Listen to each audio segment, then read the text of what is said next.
pero podría ser cualquiera, en cualquier otra parte. Se va a encontrar con algo que ocurre cada día en oficinas y hogares de todo el mundo.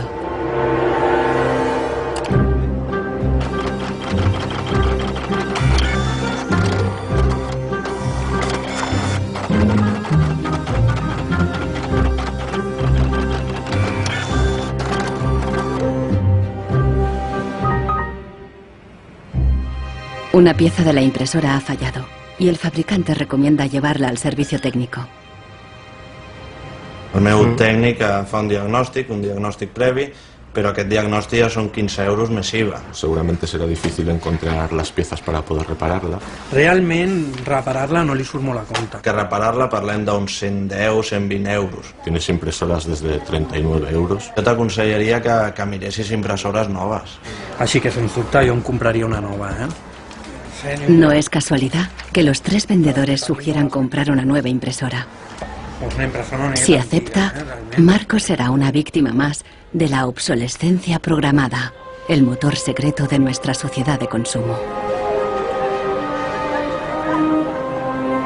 Our role in life seems to be just to consume things with credit, to borrow money to buy things we don't need. Nous vivons dans une société dominée par une économie de croissance dont la logique est non pas croître pour satisfaire les besoins, mais croître pour croître. So if the consumer does not purchase, the economy is not going to grow. Planned obsolescence, the desire on the part of a consumer to own something a little newer, a little sooner than is necessary. En este documental revelaremos cómo la obsolescencia programada ha definido nuestras vidas desde los años 20, cuando los fabricantes empezaron a acortar la vida de los productos para aumentar las ventas. Also hat man sich gedacht, dann beschränken wir einfach die Lebensdauer auf 1000 Stunden. Descubriremos que diseñadores e ingenieros se vieron forzados a adoptar nuevos valores y objetivos. Was back to the drawing board and come out with something that was more fragile. They time those things. They time them, so when you finally paid for them, they're used up.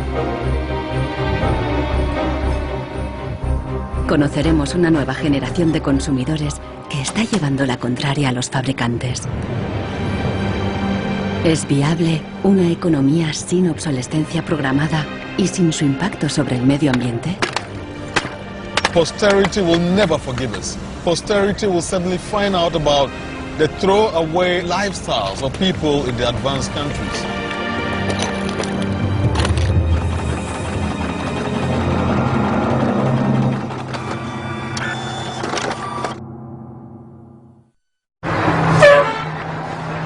Welcome to Livermore, California, home of the longest burning light bulb in the world. My name's Lynn Owens, and I am chairman of the Light Bulb Committee. It was in 1972 when we discovered that the light bulb that was hanging in the fire station was a significant light bulb.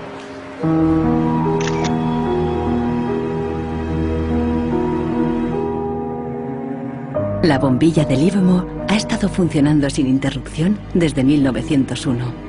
De momento, ya se han agotado 2 webcams y la bombilla va por la tercera.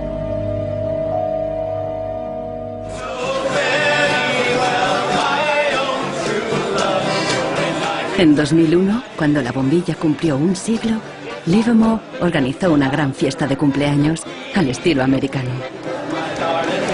I think we were hoping if we would get 200 people we'd be happy, and we ended up with 800 or 900 people showing up. One nation, under God, indivisible, with liberty and justice. Do you think anybody would sing happy birthday to a light bulb? Well, we didn't think they would, but they did. Happy birthday, dear light bulb. Happy birthday to you.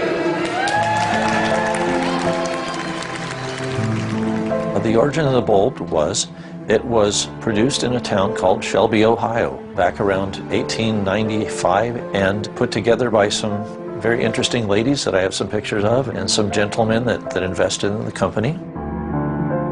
The filament was invented by Adolphe Chaillet. He invented his filament to last.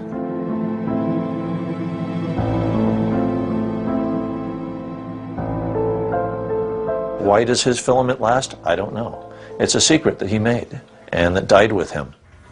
La fórmula para un filamento de larga duración no es el único misterio en la historia de las bombillas. Un secreto mucho mayor es cómo y por qué este humilde producto se convirtió en la primera víctima de la obsolescencia programada. Weihnachten 1924 war ein ganz besonderer Tag. In einem Hinterzimmer in Genf trafen sich einige Herren in Nadelstreifenanzügen, um einem geheimen Plan nachzugehen. Sie gründeten das erste weltweite Kartell, das sich zum Ziel setzte, die Glühbirnenproduktion der gesamten Länder zu kontrollieren und den Kuchen namens Weltmarkt unter sich aufzuteilen.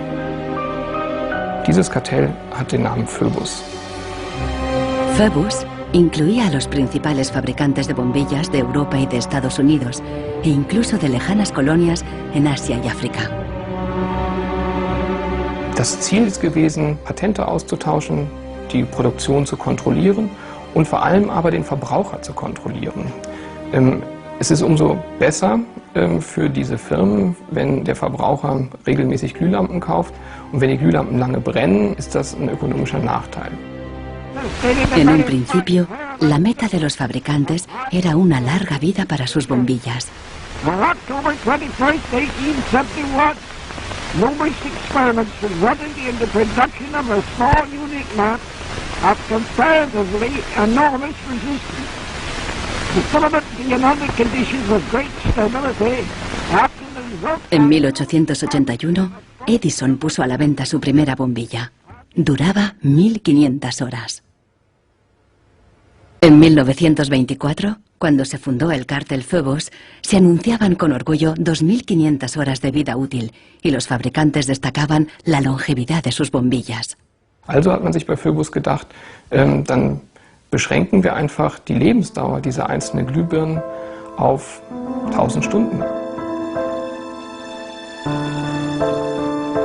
1925 wird ein entsprechendes Komitee gegründet, das 1000-Hour Life Committee, was sich zum Ziel setzt, auf technischer Basis die Lebensdauer der Glühlampen auf diese Brenndauer zu beschränken. Más de 80 años después, Helmut Höge, un historiador de Berlín, encuentra pruebas de las actividades del comité ocultas entre los documentos internos de los miembros del cártel. Empresas como Philips en Holanda, Osram en Alemania y Lámparas Z en España. Hier haben wir ein Kartelldokument, da steht: The average life of lamps for general lighting service must not be guaranteed, published or offered for another value than 1000 hours.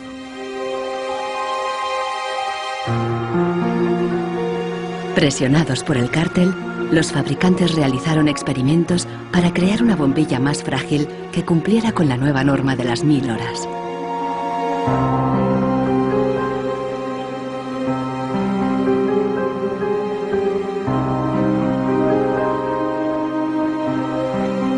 La fabricación estaba rigurosamente controlada para asegurarse de que se cumplía la norma.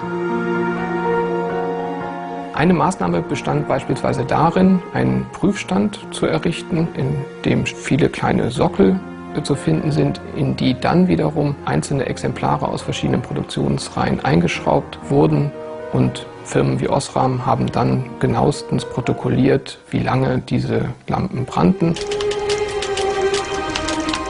Phoebus creó una complicada burocracia para imponer sus reglas.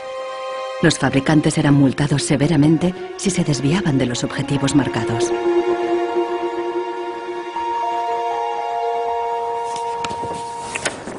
Hier haben wir eine Straftabelle aus dem Jahr 1929, die genau zeigt, wie viel Schweizer Franken Strafe für 1000 verkaufte Glühbirnen die Mitglieder des Kartells zahlen müssen, wenn die Lampen länger halten als zum Beispiel 1500 Stunden.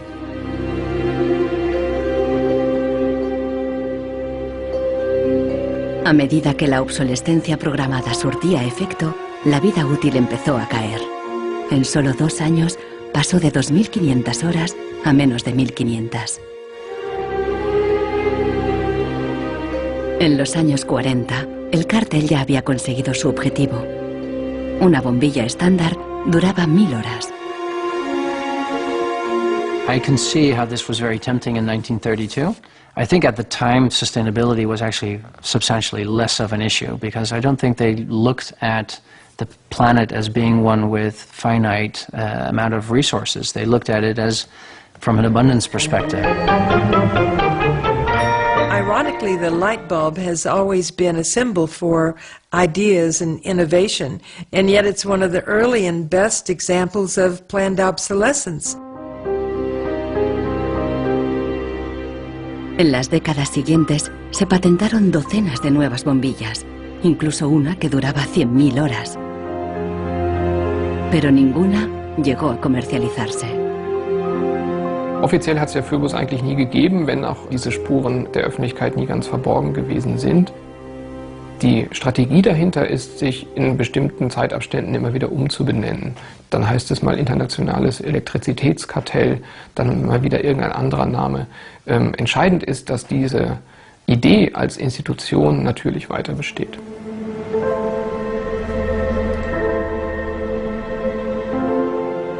En Barcelona, Marcos ha ignorado el consejo de los vendedores de reemplazar la impresora. Está decidido a repararla y ha encontrado a alguien en Internet que ha descubierto qué le ocurre a su impresora. It's the dirty little secret of inkjet printers. I tried to print a document and it said parts inside your printer require replacement, so I decided to do a little servicing of my own.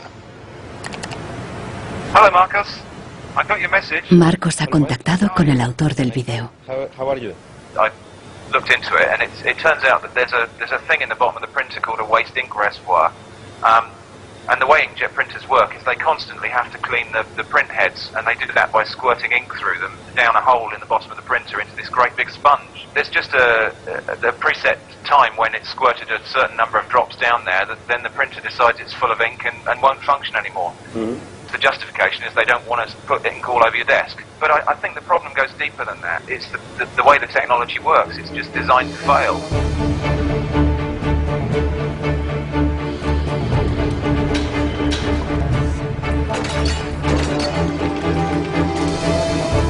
La obsolescencia programada surgió al mismo tiempo que la producción en masa y la sociedad de consumo. The whole issue with products being made to last less long is part of a whole pattern that began in the Industrial Revolution when the new machines were producing goods so much more cheaply, which was a great thing for consumers, but consumers couldn't keep up with the machines. There was so much production. Ya en 1928, una influente revista de publicidad advertía: un artículo que no se desgasta es una tragedia para los negocios. De hecho, con la producción en masa bajaron los precios y los productos fueron más asequibles. La gente empezó a comprar por diversión más que por necesidad. La economía se aceleró.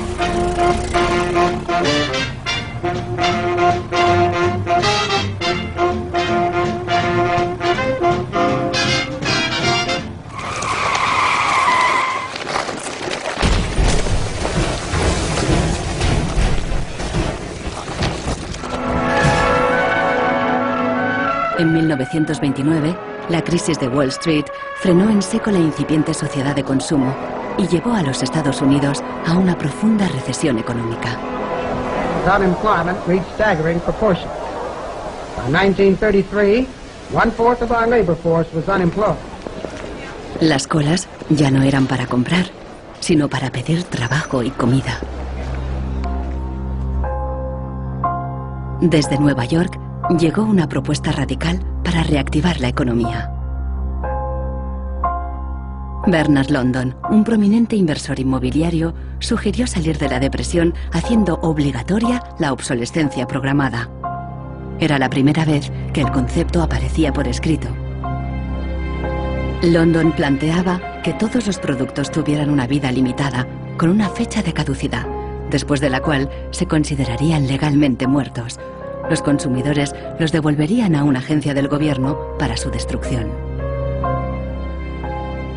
He was trying to achieve a balance between capital and labor where there would always be a market for new goods. So there would always be a need for labor and there would always be a reward for capital. Bernard London creía que con la obsolescencia programada obligatoria, las fábricas seguirían produciendo, la gente continuaría consumiendo y habría trabajo para todos.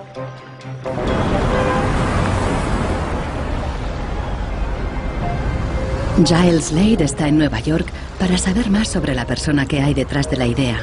Se pregunta si con la obsolescencia, Bernard London pretendía maximizar los beneficios o bien ayudar a los parados. Dorothea Weitzner conoció a Bernard London en los años 30 durante una excursión familiar. Don't tell me which one he is. Let's see. Ah, isn't that interesting? Yes. Definitely intellectual looking. And you met Bernard London in 1933. When I was about 16, 17, my dad and mother had this big Cadillac car, which was the size of a Zeppelin. Mother was driving like a chauffeur. Dad was in the front, and Mr. and Mrs. London were in the back of the big limousine. Dad said that Mr. London should explain his philosophy to me. He's a very interesting man. And he just told me in a few words that that was his idea to reduce the depression. We were in an economic mess, worse than today even. He was obsessed with this idea. Like an artist is utterly obsessed with his paintings, you know. He actually whispered to me in the car, afraid that his theory might be too radical. De hecho, la idea de Bernard London pasó inadvertida y la obsolescencia obligatoria nunca se puso en práctica.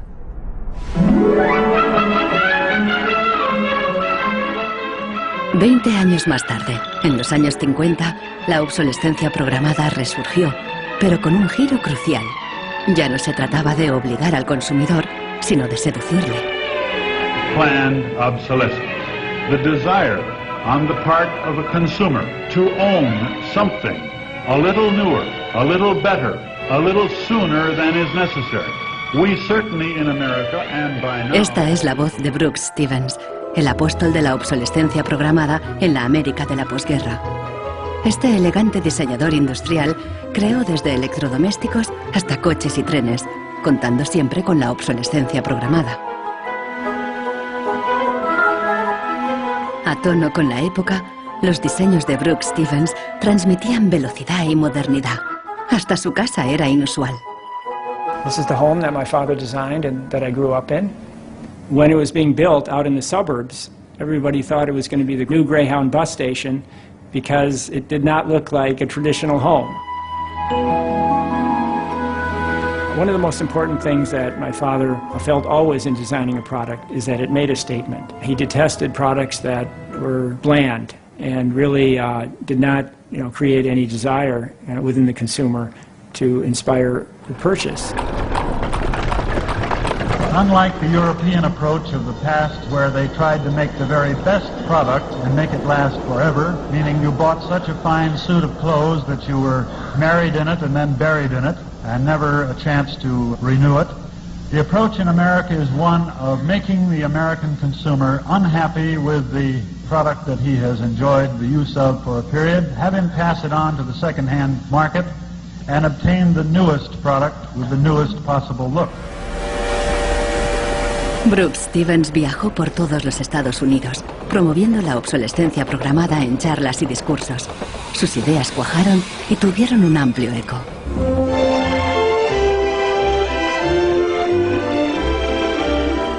Women and men alike are increasingly interested in the look of things.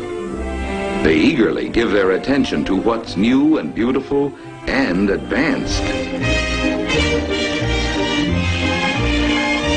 El diseño y el marketing seducían al consumidor para que deseara siempre el último modelo. My father never designed a product to intentionally fail or become obsolete for some functional reason in a short period of time. Planned obsolescence is absolutely at the consumer's discretion.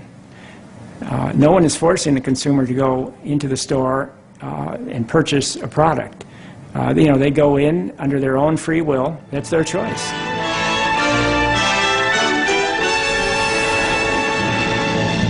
Libertad y felicidad a través del consumo ilimitado. El estilo de vida americano de los años 50 sentó las bases de la sociedad de consumo actual.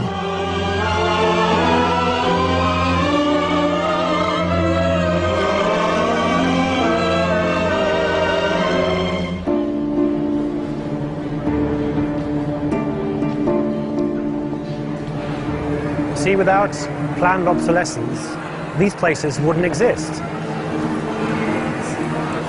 There wouldn't be any products, there wouldn't be any industry, there wouldn't be any designers, architects, there wouldn't be any salespeople, cleaners, there wouldn't be any security guards. All the jobs would go. So how often do you change your mobiles? 18 months. Once a year. Once a year. Once a year. Hoy en día, la obsolescencia programada se enseña en las escuelas de diseño y de ingeniería. Boris Knopf da clases sobre el ciclo de vida del producto, el eufemismo moderno de la obsolescencia programada. I went shopping for you. I've got a couple of things. A pan, salt, shirt, another shirt. Se enseña a los estudiantes a diseñar para un mundo empresarial dominado por un único objetivo: compras frecuentes y repetidas. What I do, I pass these round, and you tell me what you think, how long it takes for them to fail, what the service life will be. Okay. Designers have to understand what company they work for. The company decides on a business model. How often do we want to renew our products, our offers? So this brief is given to designers, and designers have to understand and design the product in a certain way so it fits exactly the business strategy of the client they work for. La obsolescencia programada está en la raíz del considerable crecimiento económico que el mundo occidental ha vivido a partir de los años 50. Desde entonces, el crecimiento ha sido el santo grial de nuestra economía. Nous vivons dans une société de croissance dont la logique est non pas croître pour satisfaire les besoins, mais croître pour croître, croître à l'infini, faire croître sans limite la production, et pour justifier cette croissance de la production, faire croître sans limite la consommation. Serge Latouche, un destacado crítico de la sociedad del crecimiento, escribe a menudo sobre sus mecanismos.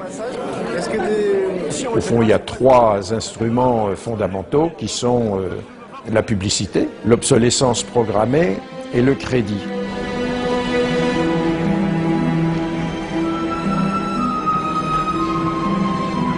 In the last generation or so, our role in life seems to be just to consume things with credit, to borrow money to buy things we don't need. That makes no real sense to me at all.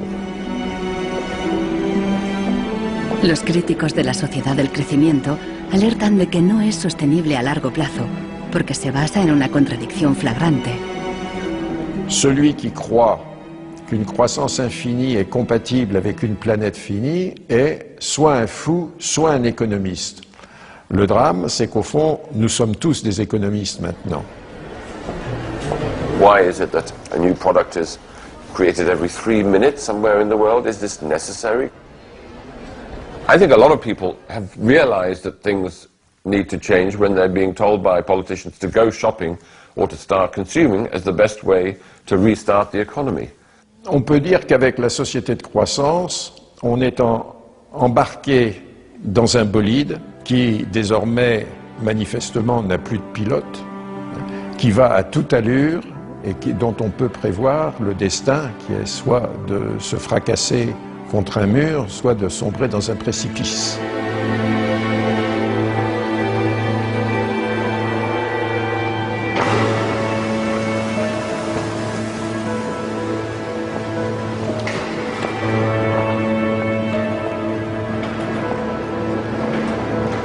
Consultando manuales de instrucciones, Marcos se da cuenta de que los ingenieros determinan la vida útil de muchas impresoras al diseñarlas.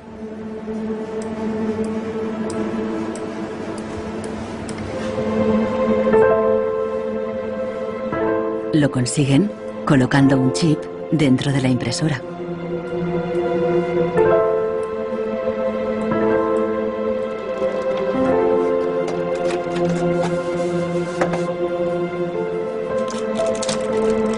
Hi ha trobat el xip, que és una EEPROM, que és un xip on es guarda una compta d'impressions.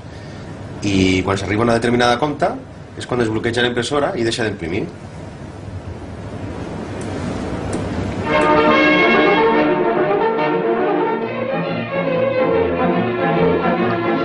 ¿Qué opinan los ingenieros cuando tienen que diseñar un producto para que falle? El dilema se refleja en un clásico del cine británico de 1951, donde un joven químico inventa un hilo que no se desgasta nunca. El químico cree que ha conseguido un gran progreso.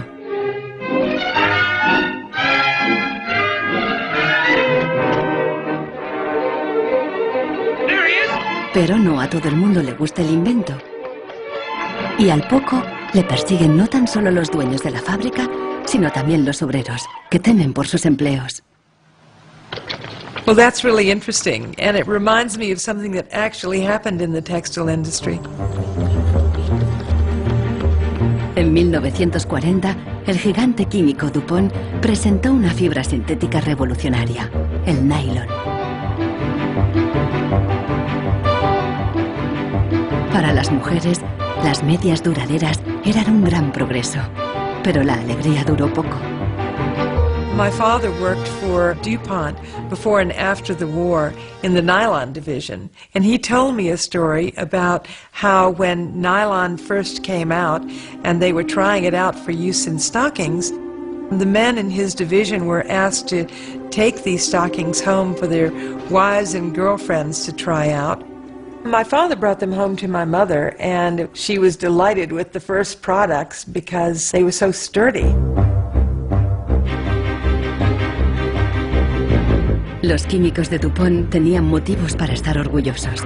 Incluso los hombres admiraban la resistencia de las medias de nylon.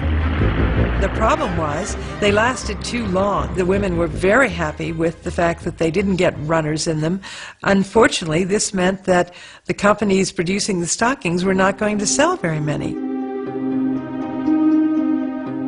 DuPont dio nuevas instrucciones al padre de Nichols Fox y sus colegas.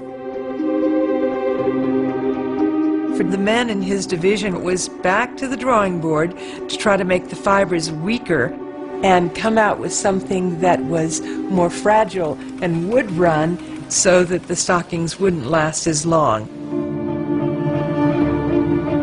Los mismos químicos que habían aplicado todo su saber para crear un nylon duradero siguieron la corriente de la época y lo hicieron más frágil. Ese hilo eterno desapareció de las fábricas, igual que en el cine. We need control of this discovery. Complete control. If you want twice the amount in that contract, we will pay it. $250,000. To suppress it. Yes. ¿Qué opinaban los químicos de DuPont de reducir la vida de un producto deliberadamente? Must have been frustrating for the engineers to have to use their skills to make an inferior product after they'd tried so hard to make a good product. But in a way, I suppose, that's the outsider's view. Probably they just had a job to do. Make it strong, make it weak. That was their job. Engineers were in a really complicated ethical time. This confrontation with planned obsolescence provoked them to examine their most basic ethical concepts. There was an old school of engineers who believed that they should make a permanent, usable product that would never break. And there was a new school of engineers that were driven by the market who were clearly interested in making the most disposable product that they could. And this debate resolved itself by these new school of engineers taking over. La obsolescencia programada no solo afectó a ingenieros. La frustración de los consumidores se hizo eco en el clásico teatral de Arthur Miller, Muerte de un viajante. Como Willy Lomax, los consumidores solo podían quejarse. Once in my life, I'd like to own something outright before it's broken. I'm always in a race with the junkyard. Just finished paying for the car and it's on its last legs. The refrigerator consumes belts like a crazy maniac. They time those things. They time them, so when you finally paid for them, they're used up.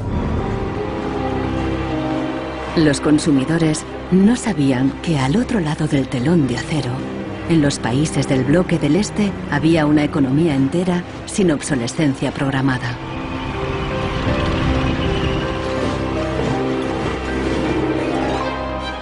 La economía comunista no se basaba en el libre mercado, sino que estaba planificada por el Estado. Era poco eficiente y sufría una falta de recursos crónica. En ese sistema, la obsolescencia programada no tenía ningún sentido. En la antigua Alemania del Este, la economía comunista más eficiente, las normas estipulaban que las neveras y las lavadoras debían funcionar durante 25 años. Hier dieser DDR-Kühlschrank, den habe ich 1985 gekauft. Der ist also mindestens 24 Jahre alt. Und die Glühbirne ist ebenso alt, habe ich noch nie ausgewechselt. Die ist also auch schon fast 25 Jahre alt. En 1981, una fábrica de Berlín Este empezó a producir una bombilla de larga duración. La presentaron en una feria internacional en busca de compradores occidentales.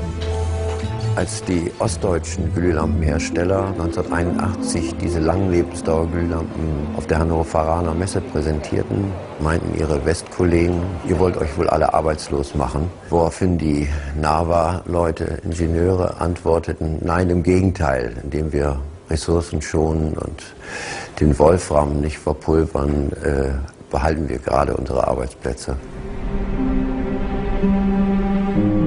Los occidentales rechazaron la bombilla. En 1989 cayó el muro de Berlín. La fábrica cerró y la bombilla de larga duración dejó de producirse. Ahora solo se puede ver en exposiciones y museos.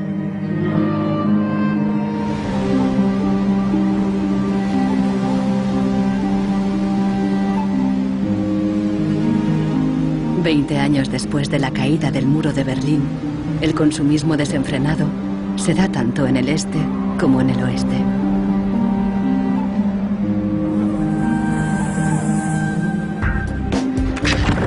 Con una diferencia. En la era de Internet, los consumidores están dispuestos a luchar contra la obsolescencia programada.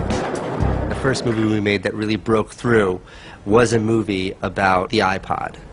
I was completely broke. I had gotten this iPod, it was like $500, $400, and about 8 months later, 12 months later maybe, the battery died in it. And I called Apple to ask them to replace the battery. And their policy at the time was to tell their customers to buy a new iPod. You might as well go get a new one. Apple doesn't offer? No. Apple doesn't offer a new battery for the iPod? No. It wasn't that the battery died that was annoying, because in my Nokia cell phone, the battery dies, you buy a new battery. Even in my Apple laptop, when the battery would die, you replace the battery. But in the iPod, this expensive piece of hardware, when the battery died, you had to replace the entire unit.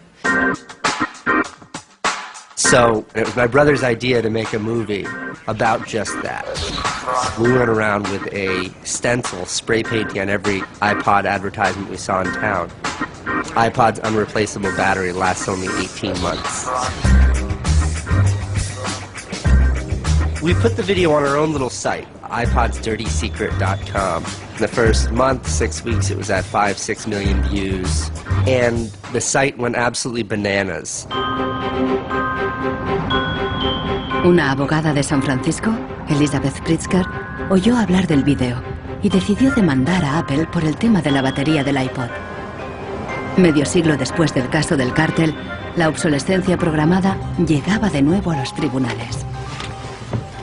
When we brought this litigation, this was 2 years after the iPod was introduced, Apple had sold about 3 million iPods nationwide in the United States.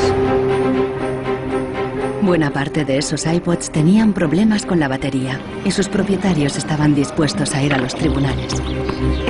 Uno de ellos era Andrew Westley. We selected from amongst the consumers who had called us individuals who would serve as representatives in a class action. A class action is really a device that's fairly unique to the United States, where a small group of people stands in the shoes of a large group to bring one claim before a court. My role in that case was as class representative on behalf of thousands, maybe tens of thousands of people. The case came to be known as Wesley versus Apple. When my friends and family learned that this was a major case, they thought I was, becoming a radical. Here I am going to sue, I was the next Aaron Brockovich. En diciembre de 2003, Elizabeth Pritzker presentó la querella ante el Tribunal del Condado de San Mateo, a un tiro de piedra de la sede central de Apple. We asked Apple for a number of technical documents regarding the battery life in the iPod, and we received a lot of technical data about the battery design, about the testing of the battery, and learned through that discovery that the type of the lithium battery that was contained within this iPod was designed, by design, to really only have a short period of life. I do think that Apple's development of the iPod was intended to be one of planned obsolescence. Después de meses de tensión, las dos partes llegaron a un acuerdo. Apple creó un servicio de recambio y prolongó la garantía a 2 años. Los querellantes recibieron una compensación. One thing that really bothers me personally is that Apple really promotes itself as a young, hip, forward-thinking company, and for a company like that not to have a good environmental policy that allows consumers to return products for proper recycling and disposal really is really counterintuitive and counter to their message.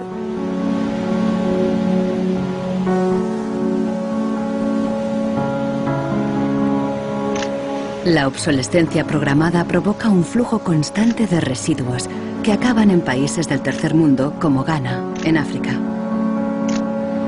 It's been between 8 and 9 years now when I noticed that loads and loads of containers were coming to this country with electronic waste. We're talking about end-of-life computers, end-of-life television sets, which nobody wants in the developed countries. Un tratado internacional prohíbe enviar residuos electrónicos al tercer mundo. Pero los mercaderes usan un simple truco: declararlos productos de segunda mano.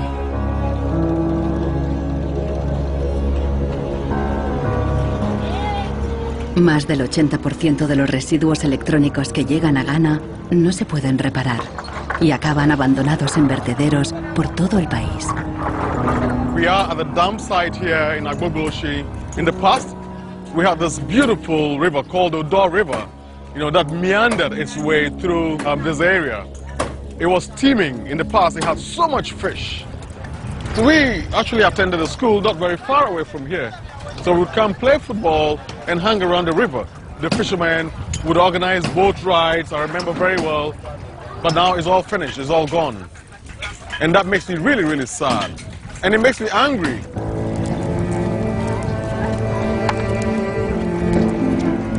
Hoy en día, aquí no hay niños jugando después de clase.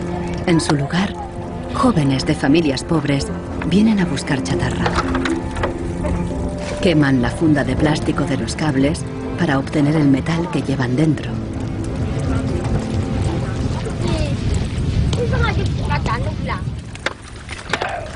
Los niños más pequeños rebuscan en los restos para encontrar cualquier pequeño trozo de metal que los mayores hayan olvidado.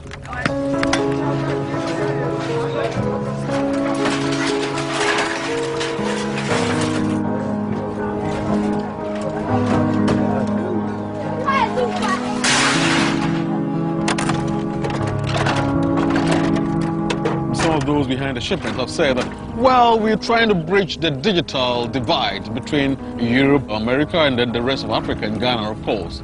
But the reality is that these computers that are sent here simply do not work.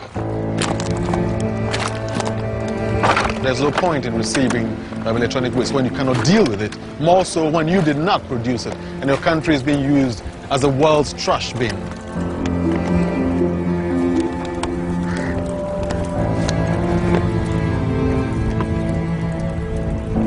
The trash that for so long in the industrial age has been hidden from view is now coming into our lives and we can actually no longer easily avoid it. The waste economy is reaching its last legs because they don't physically have anywhere else to put the waste. I think in the course of time we've come to realize that the planet that we're living on cannot sustain that forever. There's a limit to natural resources and there's a limit to energy resources that we have. Posterity will never forgive us. Posterity will certainly find out about the throwaway attitudes, the throwaway lifestyles of people in the advanced countries. Gente de todo el mundo ha empezado a actuar contra la obsolescencia programada. Mike Anane lucha desde el final de la cadena. Ha empezado recopilando información. This is where I keep the e-waste that have asset tags or property tags. This says Amu Center Nordvest Zeeland. It's from Denmark. This is from Germany, sent here simply to be dumped. Westminster College. Apple should know better. It's a company that claims to be so green. There's a lot of Apple products that are being dumped here. I have a database that contain the asset tags, the contact addresses, telephone numbers of the companies that owned the electronic waste that have been dumped in Ghana. Mike piensa convertir esta información en pruebas para una denuncia ante un tribunal.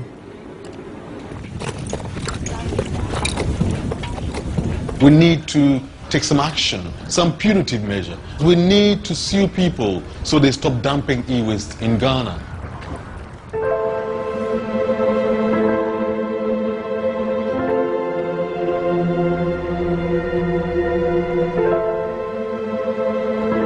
Marcos está en internet de nuevo buscando cómo alargar la vida de su impresora. Una web de Rusia parece ofrecer un software gratuito para impresoras con un chip contador. El programador se ha tomado la molestia de explicar su motivación personal. This happens due to bad construction. This is their business model, not a good one for user and environment. So I looked and found a way to make user-friendly software to allow active users reset an input counter. Marcos no sabe qué puede pasar, pero decide bajarse el software de todos modos. Desde un pequeño pueblo en Francia, John Zacara lucha contra la obsolescencia programada, ayudando a gente de todo el mundo a compartir ideas de negocio y de diseño. In all poorer countries, things are repaired automatically. The notion you throw a product away just because it breaks for some reason is completely unknowable and unthinkable actually to somebody in the south. In India there's an actual word, jugaad, to describe this tradition of being able to fix things pretty much regardless of the complexity of it. We try to find people who are actively doing projects in the world rather than just talking about things or making abstract statements about how awful things are or what has to be changed. Uno de ellos es Warner Phillips, descendiente de la dinastía de los fabricantes de bombillas. I remember my grandfather taking me to one of the Philips factories in Eindhoven to show me how light bulbs were mass manufactured in factories, which is very, very cool.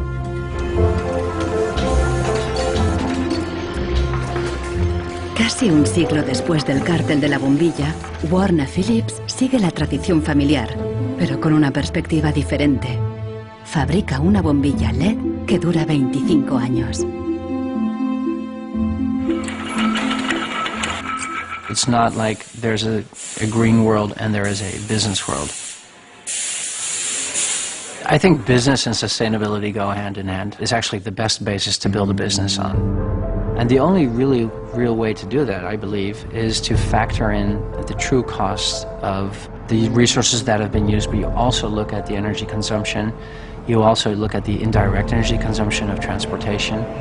Si on faisait vraiment payer aux transporteurs le coût réel du transport, sans parler du fait que le pétrole est une ressource non renouvelable et pour lequel on n'a pas vraiment de substitut, je dirais que le prix du transport devrait être multiplié par 20 ou 30. If you factor all of that into every product that you manufacture, then there will be huge incentives for manufacturers and entrepreneurs all over the planet to make products that last forever. También se puede luchar contra la obsolescencia programada replanteando la ingeniería y la producción de los productos. Un concepto nuevo, de la cuna a la cuna. Afirma que si las fábricas funcionaran como la naturaleza, la propia obsolescencia quedaría obsoleta. Wenn man über Umweltschutz redet, meint man bei uns immer sparen, verzichten, vermeiden, reduzieren, Nullabfall, weniger schädlich. Wenn man sich die Natur aber im Frühling anschaut, ein Kirschbaum, kein Sparen, kein Verzichten, kein Vermeiden. El ciclo natural produce en abundancia, pero las flores caídas y las hojas secas no son residuos, sino nutrientes para otros organismos. Die Natur kennt keine Abfälle, sondern sie kennt nur Nährstoffe. Braungart cree que la industria puede imitar el ciclo virtuoso de la naturaleza. Y lo demostró al rediseñar el proceso de producción de una fábrica textil suiza. Wenn man zum Beispiel so einen Stoff hat, dazu ein Sofa damit bezieht oder einen Stuhl, dann sind die Zuschnitte, was man abschneidet, so giftig, dass es als Sondermüll entsorgt werden muss. Braungart descubrió que la fábrica usaba, por inercia, cientos de tintes y productos químicos altamente tóxicos. Para fabricar los nuevos tejidos, Braungart y su equipo redujeron la lista a solo 36 sustancias, todas biodegradables. Wir suchen jetzt alle Zutaten raus, dass man sie auch essen könnte. Das heißt, Sie können die klein schneiden und in Müsli packen, wenn Sie wollen. Wenn man eine Müllgesellschaft hat, ist jedes kurzlebige Produkt natürlich ein Müllproblem. Wenn es aber eine Gesellschaft ist, die Nährstoffe macht, ist jedes kurzlebige Produkt wieder eine Chance, etwas Neues zu machen. Para los críticos más radicales de la obsolescencia programada, no basta con reformar los procesos productivos. Quieren replantear nuestra economía y nuestros valores. C'est une vraie révolution. C'est d'abord une révolution culturelle, parce que c'est un changement de paradigme, c'est un changement de mentalité. Esta revolución se llama decrecimiento. Serge Latouche viaja de charla en charla explicando cómo abandonar la sociedad de crecimiento definitivamente. La décroissance, c'est un slogan provocateur qui a pour fonction de rompre avec le discours un peu euphorisant de la croissance possible, infinie, soutenable, et donc pour marquer la nécessité de changer de logique. L'essentiel du programme, en quelque sorte de la décroissance, tient en un mot réduire. Réduire notre empreinte écologique, réduire nos gaspillages, notre surproduction, notre surconsommation. Réduisant la consommation, en réduisant la production, mais en libérant du temps libre, on peut développer d'autres formes de richesse qui ont l'avantage d'être, de ne pas s'épuiser quand on les consomme, comme l'amitié, le savoir. We increasingly rely on objects to give us a sense of self-esteem and identity. It's partly the consequence of the breakdown of things that used to give us identity, like membership of a community or relationship to the land, or all sorts of soft and social things which have been replaced by consumerism.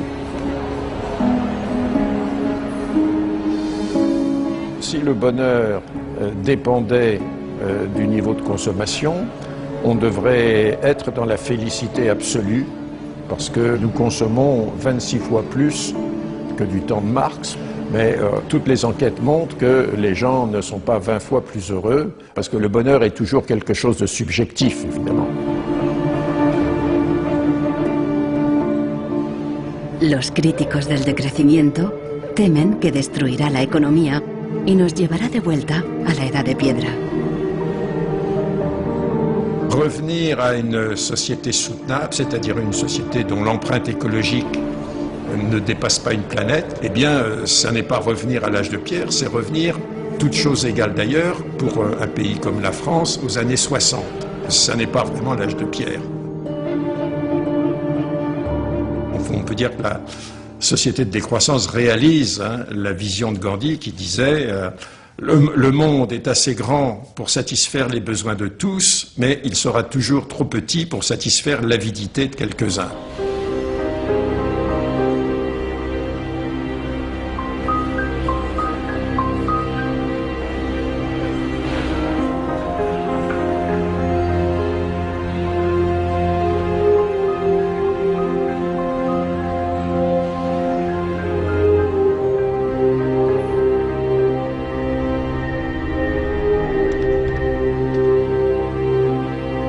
Marcos está instalando el freeware ruso en su ordenador.